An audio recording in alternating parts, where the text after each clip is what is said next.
Esta es una grabación foránea al trabajo que estoy haciendo aquí en Holanda. Tengo la oportunidad de platicar con Patricio y con Marianne.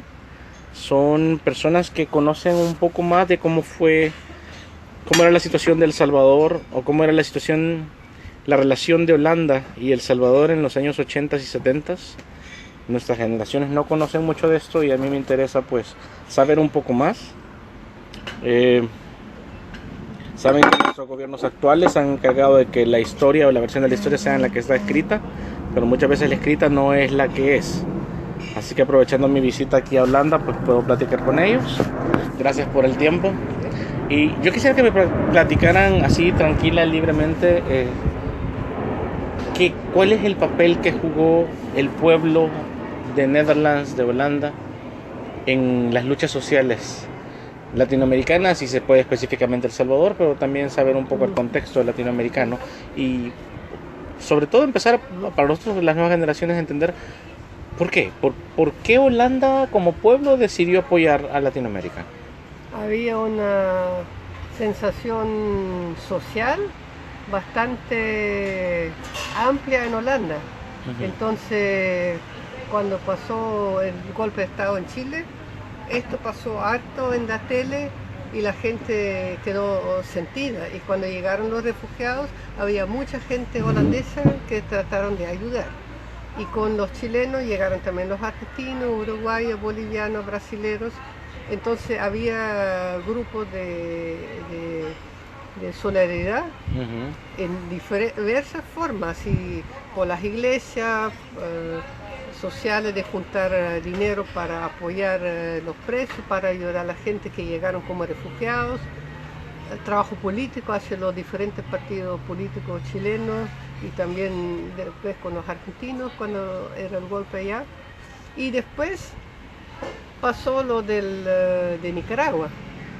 Y yo recuerdo muy bien que llegaron dos gente del Frente Sandinista para hablar de una de las insurrecciones que hubo en Nicaragua, para explicar qué estaba pasando en Nicaragua. Y fuimos con un grupo de gente de la solidaridad con Chile, con Argentina, con Palestina y todo, a Ámsterdam, junto con de diferentes partes, a escuchar qué estaba pasando en Nicaragua y cómo podíamos apoyar. Y se formaron los grupos de apoyo a los sandinistas en Nicaragua. Fue en 78, creo. Y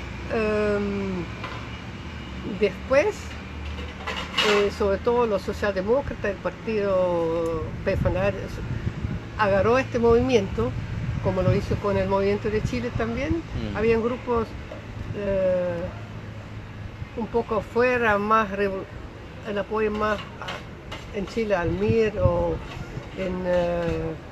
con Nicaragua más a la dirección de por ejemplo, Tomás Borges. Hay diferentes líneas, y en Holanda se dio eso también. Pero para Nicaragua siguieron apoyando después del triunfo los grupos en Nicaragua. Harto apoyo, mucho apoyo, también de los latinos, mucho para Nicaragua.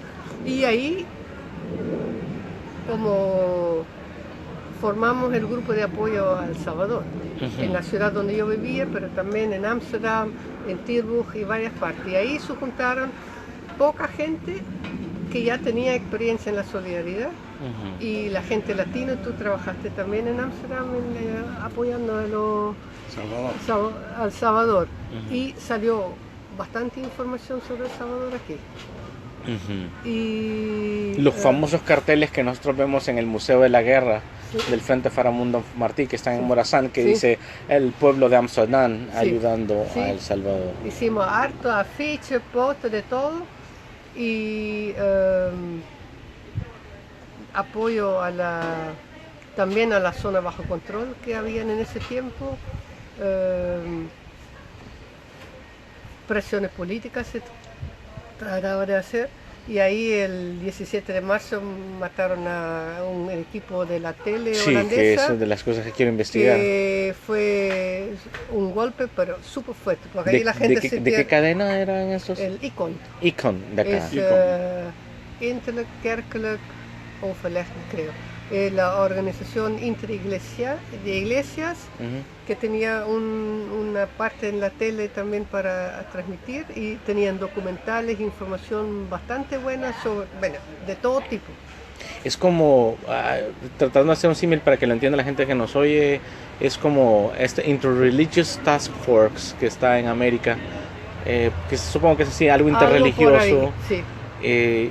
Y ahora, estos son pero no tenían cosas de la iglesia, pero las cosas que tocaron el Salvador, si era necesario, tocaron una cosa, Monseñor Romero, sí, cosas así, pero no, la transmisión no es tanto de punto de vista de iglesia lo que a veces se ve. Sino que social, sino el enfoque social. Sí. Y ahí la gente sintieron, ahora la guerra nos toca a nosotros. Por el asesinato. De repente la agresión, los holandeses sintieron, bueno, esto entonces son nuestra gente que ahora está muriendo allá. Y el Koos Koster, que dirigió el grupo, él había estado en Chile antes del golpe de Estado, y ahí era periodista, hizo de todo. Y con el golpe él estuvo preso en el Estadio Nacional de Chile un par de días y después logró salir. Llegó a Holanda y aquí en Holanda formó el primer Chile Comité de apoyo para la gente en Chile. Y después siguió como periodista en toda América Latina. Y con lo del Salvador, él había estado varias veces en El Salvador, en Nicaragua también, pero en El Salvador, filmó cosas del Salvador. Y sintió que es tan grave lo que está pasando que hay que denunciar. Y quería hacer una cosa que filmó parte del ejército y los grupos armados reaccionarios. Sí, sí. Y después quería ir a la zona bajo control para filmar la otra parte. Pero andaba con una Cherokee o algo así, estos carros que eran bien conocidos, blancos, que decía prensa, pero la habían seguido ya, habían hecho amenazas, y antes de ir a la zona bajo control, él sabía que la estaban controlando, pero sintió que tenía que hacerlo. Entonces, lo que yo entendí es que logró sacar el material que firmó y iban a firmar la otra. Y ahí hicieron una, ¿cómo se llama? Un emboscado. ¿Qué bando lo mató? ¿Los mataron a los periodistas? ¿El ejército? ¿O fue la guerrilla? No, fue el ejército. Ellos estaban a favor de la guerrilla. ¿Se sabe qué batallón lo hizo? ¿Usted tiene idea de qué? Yo creo que ni siquiera fue el ejército, lo usaron... Escuadrones de la muerte. Uno de los escuadrones, creo. Le preguntaba esto de si había relación con Interreligious Task Force, porque esta organización comenzó a ayudar a El Salvador cuando fue lo de las... porque ellos están basados en Cleveland, y de Cleveland eran las monjas que también fueron asesinadas. Bueno, no, la organización holandesa de la tele, la tele era, y todavía es un poco, que la Iglesia Católica tenía su cosa, la protestantes tenía su emisora, los... porque de derecha, pero más por encimita, superficial, tenía sus cosas de música y otras cosas bien medio, ¿cómo se llama? Como los periódicos amarillos. Claro, este estilo, sensacionalista. Y a otro diferente. Y ellos eran lo que era un consejo de iglesias que tenía una emisora con bastante contenido, tanto y todavía existen, y pasan a veces cosas de iglesia y también una transmisión de las escuelas de las iglesias de base, por ejemplo, pasaron bastantes cosas de eso, así.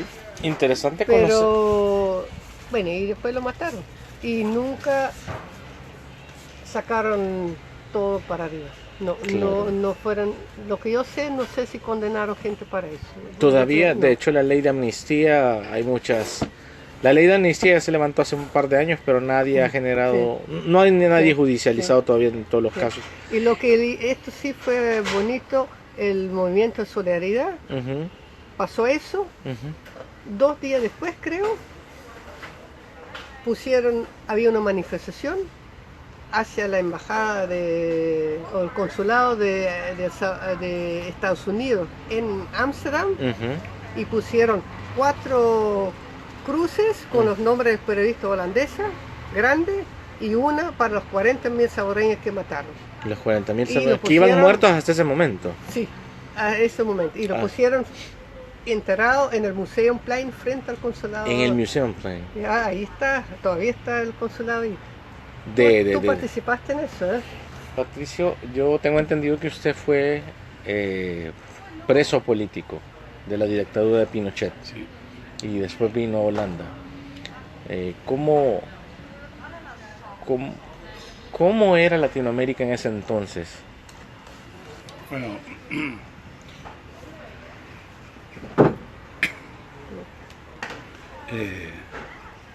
antes que nada, yo quisiera saludar al pueblo salvadoreño y en forma especial a los compañeros que aún mantienen su línea política. Fundamentalmente, quien le está hablando es Patricio Aravena Poblete, expreso político de la dictadura de Pinochet, procesado, condenado y pasado por los tribunales de guerra, militares. Tuve mucha tortura, mucha condena y dos procesos por diferentes razones políticas militares, fundamentalmente por tenencia y traslado de explosivos. A partir de esa instancia, ustedes que están al interior de El Salvador, seguro que ustedes están hablando con una persona que pasó por este proceso, que no es posible que todo el mundo pase, porque una de las razones de nuestra lucha en Chile y en América Latina, por decirlo de forma simple, es liberar a los pueblos del capitalismo, fundamentalmente de Norteamérica, que es quien nos reprime. Ese hecho nos llevó al movimiento izquierda revolucionario, al cual todavía, dentro de estos 85 años que tengo, no niego que es la única solución que tenemos en América Latina para liberarnos. Algún día decir cómo somos y qué es lo que queremos. Es decir, construir nuestra propia sociedad desde la base y no desde las cúpulas, que son las que realmente, entre otras cosas, nos reprimen y reprimen al pueblo latinoamericano.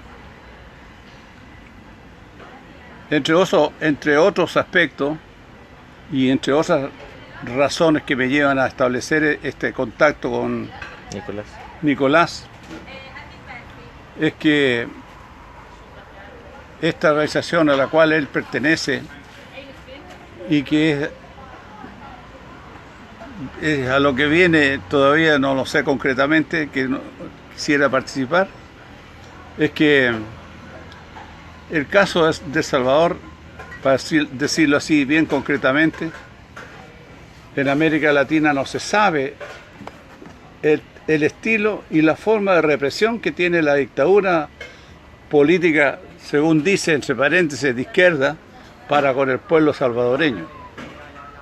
Entonces, estos hechos que me brinda ahora esta posibilidad de expresarme y decirle a ustedes, y la razón es que personalmente yo tengo una red de información política económica de América Latina. Mi experiencia es muy clara y muy concreta y muy seria además. Todavía, a pesar de todos estos años de exilio que llevo en Holanda, he estado presente en todas las manifestaciones hechas y concretas y hasta la formación de un comité por El Salvador. Entonces a ustedes les puede dar la imagen quien les está dirigiendo algunas palabras.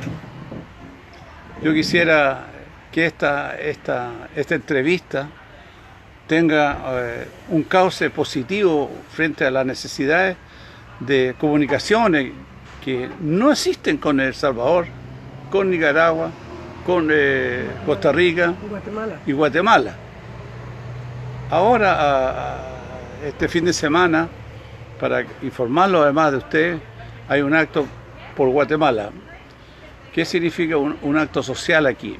Significa recolectar dinero para el pueblo guatemalteco que sufrió a causa del volcán. La erupción del volcán. La erupción, sí, sí. sí. Entonces, para allá estamos dirigidos todas las personas que todavía estamos conscientes y somos consecuentes con la lucha de los pueblos latinoamericanos. Sabemos de las atrocidades que cometen con los pueblos. Sin embargo, la única herramienta que tenemos aquí es hacer las denuncias en términos públicos, porque también entendemos el tipo de represión que tienen ustedes al interior, tanto de los gobiernos como de la policía. Por esta razón y por esa es que necesitamos abrir esas represiones que hay en nuestros países desde el punto de vista político, económico y social. Si alguna vez esta información a la cual pertenecen ustedes tienen la oportunidad, como ahora por ejemplo, de hacer un análisis, que estamos obteniendo información de lo que sucede. Información están obteniendo ustedes del proceso vivido por Mariana, que vivió el proceso también al interior de El Salvador y al interior de Nicaragua. Entonces, lo que nos falta a nosotros para concretar es tener la información concreta y seria de El Salvador.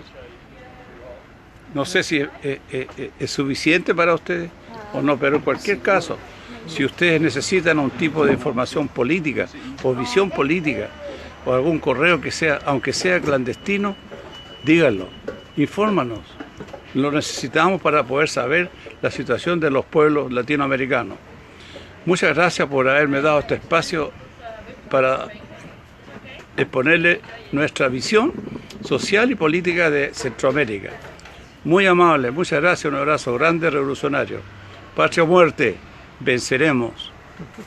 Gracias, Patricio. Y ahí, pues la gente que nos escucha puede darse cuenta que al hablar con alguien que estuvo en las luchas de hace años, es muy importante saber que en países como estos, como Holanda, donde se mandó mucha ayuda económica, ahora la gente quiere saber qué ha pasado con nuestros países. Al parecer no hay, o para ser más justos, no hay suficiente información que le pueda poner al día o al tanto a nuestras personas solidarias en países como Holanda, que quieren saber cómo está la situación en El Salvador, y es poco la información que reciben.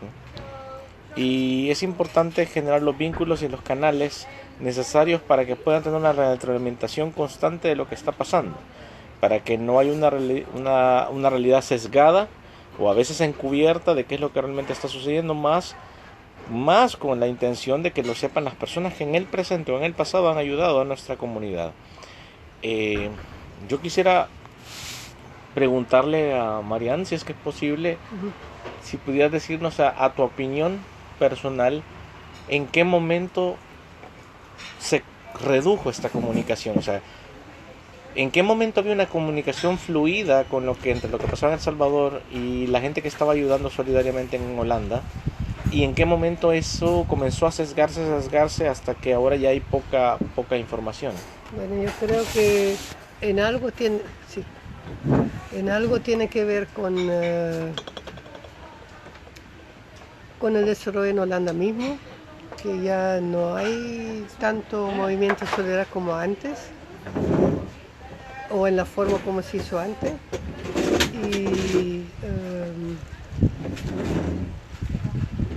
yo creo que después, cuando se hizo el acuerdo de paz y se paró también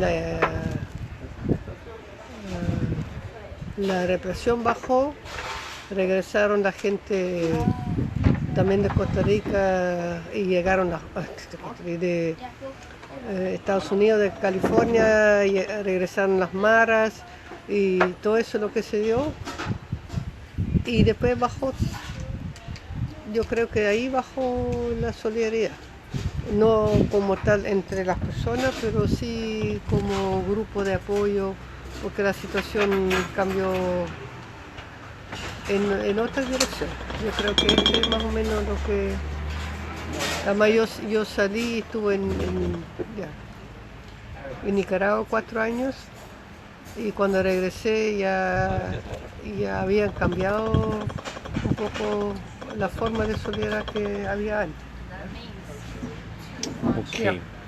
Sí, porque una de las cosas que muy seguramente a nosotros nos llama la atención es el hecho de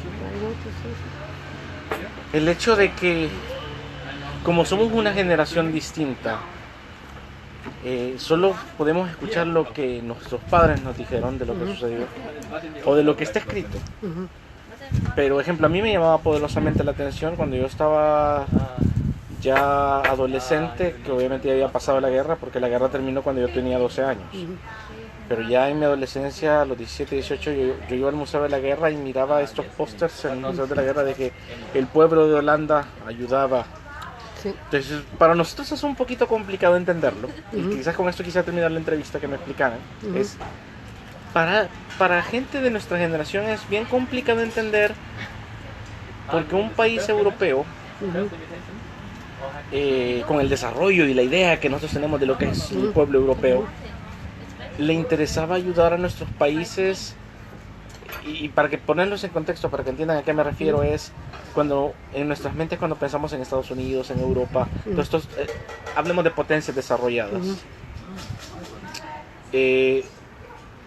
Uno se pregunta, ¿cómo es posible que existan países desarrollados o potencias desarrolladas que no son de capitalistas o que su pensamiento es de socialdemocracia? Porque hoy en día para nosotros socialismo puede ser hasta una mala palabra, o sea, para algunos.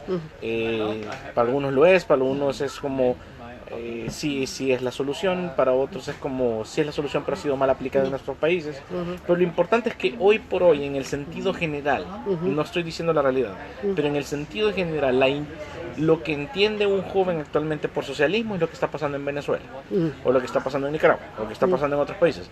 Entonces, cuando te dicen que los países socialistas de Europa son potencias pujantes y que son solidarias con las causas de izquierda de Latinoamérica, como fue en el caso de los gobiernos y las personas en 70s y 80s. Yo creo que también es la injusticia, otro querer aportar algo para compartir lo que uno está bien aquí, entonces compartir para que otros estén bien también. Y también, bueno, lo que se dio en Centroamérica y en el Suramérica también, las dictaduras fueron situaciones atroces. Entonces esto choca, porque aquí, bueno, había políticas que hablaran la sangre derramada por las calles y alguien dijo, sí, pero esto no puede decir en Holanda porque nadie nunca vio sangre aquí. Entonces hay que usar otro término, pero la gente sintieron eso, esto no queremos y esto no es justo. Y esto todavía está, es diferente que antes, no tan grande, pero ahora la gente también se preocupa, la gente en Siria, o por ejemplo las muchachas de 14 años por obligación lo obligan a casarse, o cosas por el estilo, o el abuso de los niños. Entonces hay grupos, siempre han habido grupos y siguen habiendo grupos que buscan una cosa en que dedicarse para apoyar. Bueno, yo quisiera agregar otra visión sobre, ¿no? Se escucha bien. Sobre la solidaridad que ha generado Holanda desde los comienzos de las dictaduras en América Latina. Fundamentalmente me refiero a la situación chilena y naturalmente centroamericana, que es donde viene la pregunta. En aquel entonces que yo llegué, el año 1978, 77, 78, existía mucha solidaridad para los pueblos latinoamericanos y pueblos subdesarrollados. En este caso específico, Nicaragua, Salvador, Chile, que estábamos con dictaduras, y dictadura proletaria y dictadura militar, que viene claro. Pero la más sangrienta de los momentos que yo personalmente viví fue la dictadura militar. Pero no quiero apartarme del tema, sino más bien exponerle a usted la razón de cómo llegaba la ayuda. El gobierno holandés, dentro de su proceso económico, genera utilidades. No quiero llegar al análisis económico, pero genera utilidades. Dentro de ese globito que se llama plata, dinero, euros o, ¿cómo se llama? Florines. O florines, en aquel entonces el gobierno holandés, a través del Comité de Refugiados Políticos latinoamericano, entregaba para el desarrollo de los refugiados políticos de América Latina, en los cuales también cayeron los refugiados políticos salvadoreños que llegaron a Holanda. ¿Cómo sobrevive una persona aquí en América, en Ámsterdam, en Holanda? Necesitas plata para comer, transportarte, qué sé yo, comprarte ropa, un helado, una cerveza, un salsa. Entonces, el gobierno holandés entregó, por decirlo, al Chile Comité una bolsa con plata.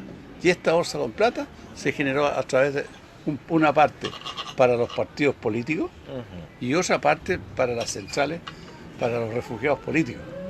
Es el caso mío, por ejemplo, que yo llegué con mi puro pantalón y mi camisa aquí a Amsterdam.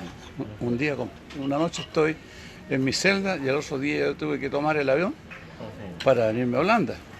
¿Y dónde está Holanda? ¿Y cómo voy a vivir? ¿Qué hablan? ¿Qué comen? No tenía la menor idea, ni plata para comerme un pedazo de pan. Pero yo llegué, aquí tenía una casa, tenía todo, de todo.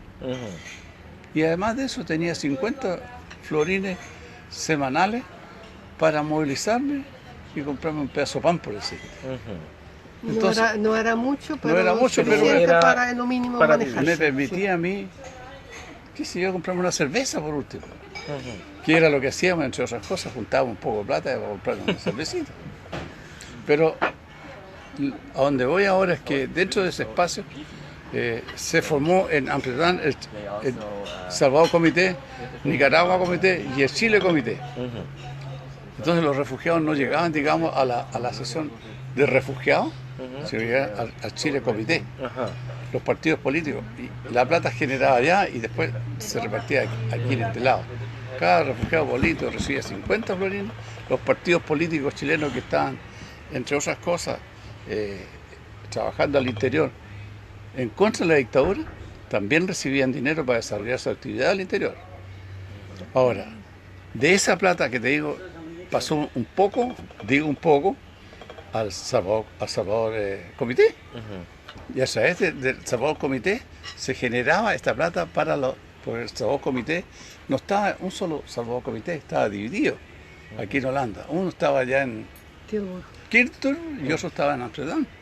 Yo trabajé en el Chile Comité durante 2 años, o sea, Chile Comité, en el Salvador Comité. Salvador Comité. 2 años hasta que se produce la pelea. Entonces yo no estaba de acuerdo con la pelea.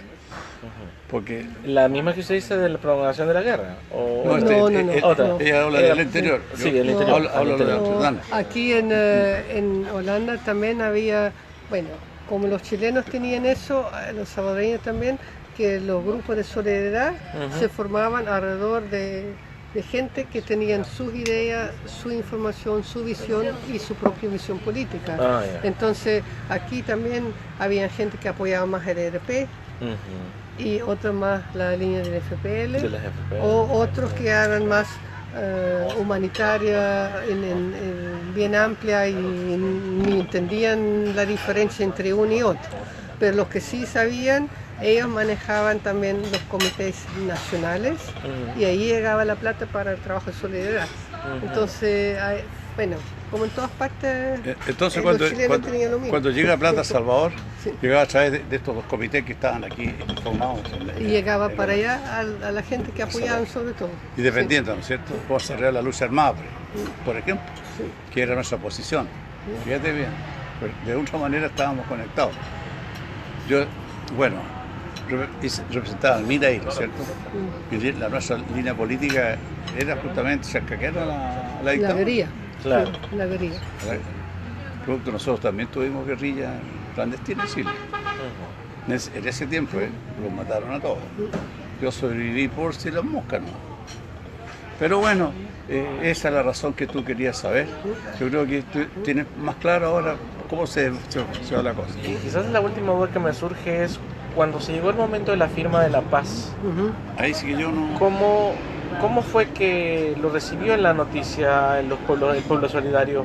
¿Fue como no hubiéramos preferido que mejor hubiera ganado la guerra la izquierda? Sí. ¿O que se firmara la paz? ¿Qué era el No. sense de ese momento? Depende de las personas con quien hablas también. Ujú, Pero yo creo que era necesario una paz, ujú. pero ya, yo no puedo hablar por todos, Sí, sí, porque claro. no sé, ahí Es una opinión personal. yo acabo de venir de Nicaragua y estaba un poco aislado, desconectado un situación. poco. Tenía un bebé y todo eso, entonces estaba un poco apartado de eso. Pero sí seguí, bueno, por el papá de la Lisette también seguí las cosas, pero con un poco de desconfianza o precaución también, bueno, ¿qué significa eso? Ujú, ¿Y qué se va a hacer? ujú, Porque no es solo firmar, pero también qué se va a hacer con tanta gente que regresan ujú. o tanta gente que salen del ejército, porque iban a disminuir el ejército. Bueno, ahí hay gente que fueron soldados o militares o Sí. lo que sea, y otros que vienen de la guerrilla. Sí. Y hay un plan para la integración de los dos grupos a la sociedad salvadoreña y tenemos nuestras dudas si era suficiente para, de hecho, lograr un proceso. Yo creo que el plan... Esta fue la pregunta. La pregunta. Bueno, ok. Esto y ahora qué. Ujú, Esta ahora qué. Ya. sí. Era lo importante, creo. Porque para nosotros las generaciones nuevas las que no vieron la guerra o las que la vivimos bien niños como yo, Ujú. nuestra visión es que la guerra simplemente pasó del plano de las balas y las bombas Ujú.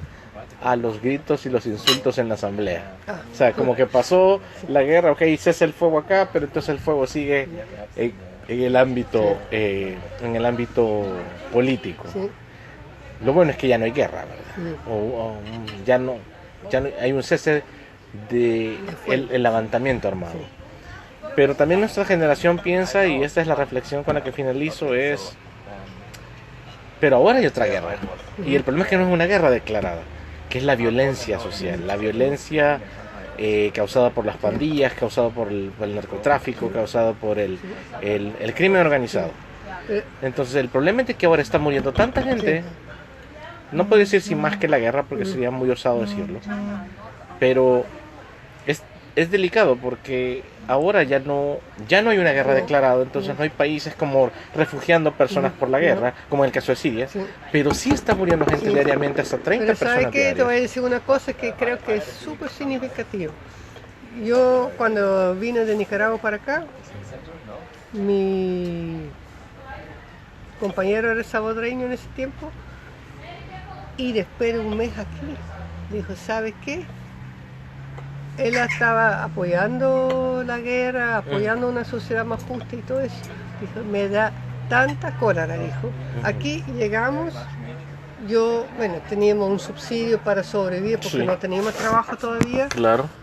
Y dice, pero uno sube al bus, el chofer del bus viene arregladito, vestidito, Ujú. sale de sus vacaciones, tiene su casita, tiene su autito, los niños van a la escuela, el seguro de salud está todo pagado. Todo el mundo aquí, de una forma u otra, logran vivir y sobrevivir y Así tienen es. acceso a todo. Ujú. Dice que allá no. Si allá hubieran repartido mejor, un poquito, ni siquiera tanto más, porque no todo el mundo necesitaba un Mercedes-Benz Claro. allá. Si lo hubieran repartido un poco más, si la salud y la educación hubiera sido accesible para todos, Ujú. no hubiéramos hecho ninguna guerra de guerrilla Exacto. con tantos muertes que causó. Estados Unidos en el tiempo más duro de la guerra invirtió $1 millón por día en la contrainsurrección. $1 millón por día. Si hubieran dedicado la mitad por día en educación y salud, Así es. hubieran resuelto el problema sin balas. Pero no se hizo eso. No se hizo esa ¿por qué manera. no? Porque 14 familias y la gente alrededor querían tener todo y no querían compartir. Y esto creo que es lo que mucha gente ha sentido también. Claro. Ya. Yo agradezco mucho su tiempo a ambos por haberme dedicado este tiempo, porque esto estoy seguro que va a servir para que haya más aristas, más puntos de vista, para que en las nuevas generaciones podamos entender un poco mejor lo que simplemente nos han contado, porque no nos toca más que escuchar, porque no sabemos realmente cómo fueron las cosas, pero entre más puntos de vista tengamos, es mejor. Muchas gracias. Sí. Yo quisiera darle un cierre como corresponde a esta improvisada entrevista. Frente a nosotros está el señor Nicolás. No sé si puedo tratarlo de compañero, pero pienso que es posible que sí. Entonces, como lo dije, quisiera agradecerle a Nicolás estos minutos que nos ha dado para darle a conocer a esta organización la situación social, política y económica salvadoreña. Y como pinche de esta entrevista estoy yo, que soy chileno. También le hemos informado de alguna manera nuestro proceso, que fue muy duro y muy fuerte. Pero también tenemos el mismo problema que tienen ustedes ahí en El Salvador, la juventud. En mi país también la tenemos. El problema es que hemos sido categóricamente muy fuertes con los gobiernos socialdemócratas, por no decirlo, lengüeteros del proceso norteamericano, lo digo claramente.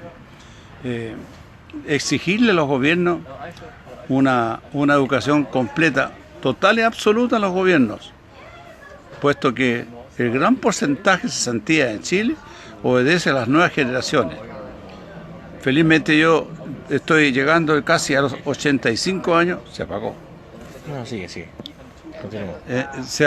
Estoy llegando a los 85 años, pero todavía pienso que tenemos la razón, la fuerza y la gente como para destruir el capitalismo, esa es la verdad, especialmente al neoliberalismo, que es, entre otras cosas, el capital interior de los países que nos reprime. Solamente le interesa cómo ganar más dinero explotando a los pueblos. Nuevamente, muchas gracias por esta oportunidad, por esta amabilidad de escucharnos. Sigan pensando que ustedes no están solos. El mundo entero está pendiente de lo que sucede ahí o allá. Entre ellos, el que les habla. Muy amable. Adiós. Muchas gracias.